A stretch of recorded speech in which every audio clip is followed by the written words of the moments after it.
The Temptations of Prince Agib, why the famous Arabian Nights story reveals the secret of being human. Written by David Christopher Lane, narrated by Jason Zenobia. The moving finger writes, and having written, moves on. Nor all thy piety, nor all thy wit can cancel half a line of it. Omar Khayyam. Dedication. To understanding how life's trajectories precede and exceed us. My fate cannot be mastered. It can only be collaborated with and thereby, to some extent, directed. Nor am I the captain of my soul. I am only its noisiest passenger. Aldous Huxley. Introduction. In reading the fantastic tale of Prince Agib's adventures in the justly famous Arabian Nights, I was struck with how deeply insightful it was about the human condition. Although the story is so incredible that even one's imagination is stretched by its incredulity, yet the message it conveys is so universal and so human that one cannot help but be awed by its moral implications. Blaise Pascal brilliantly captures Prince Agib's and our own dilemma when he writes, "All men's miseries derive from not being able to sit in a quiet room alone. We humans are seekers and are never content with our own lot in life and are forever intrigued by that which just lies beyond our reach. This is, of course, natural and part of our evolutionary heritage, since such yearning is precisely why we have survived so well and adapted to unaccustomed landscapes. Yet our Darwinian advantage is also our curse. Why? Because we are never at peace with ourselves and with how life's innumerable and unexpected trajectories play out over time. The grass is always greener on the other side of the hill, or so our curiosity tells us.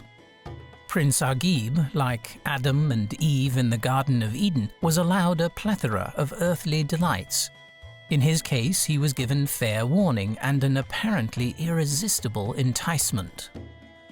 We deliver to thee the keys of the palace, which are 100 in number, belonging to 100 closets. Open each of these and amuse thyself, and eat and drink and refresh thyself, excepting the closet that hath a door of red gold. For if thou open this, the consequence will be a separation between us and thee." But did Prince Agib limit himself to these wondrous manifold closets, making sure to not enter into the door of red gold? No.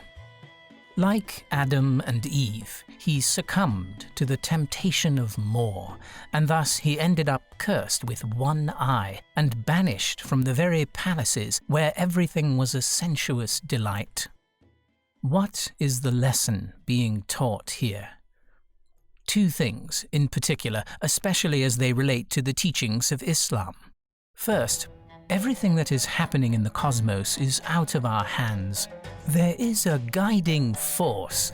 Believers will call it Allah or God, skeptics may refer to it as chance or nature, to the universe, which transcends our understanding since we are limited creatures.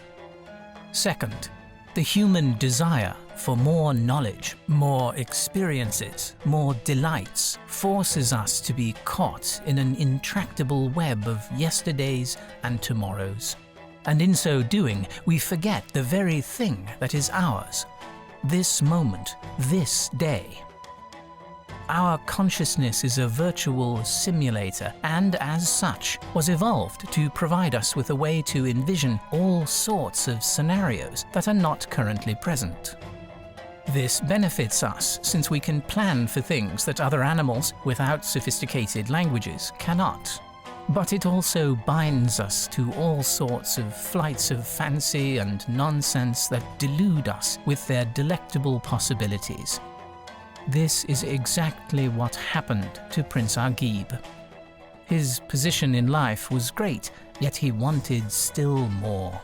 He was amply warned not to do so many things, but he persisted, and in the end, it was his ruin.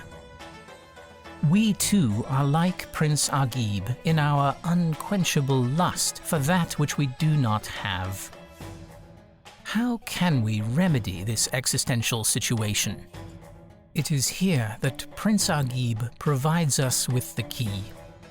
We need to learn to accept to a large measure that there are many events and things in life that are beyond our control.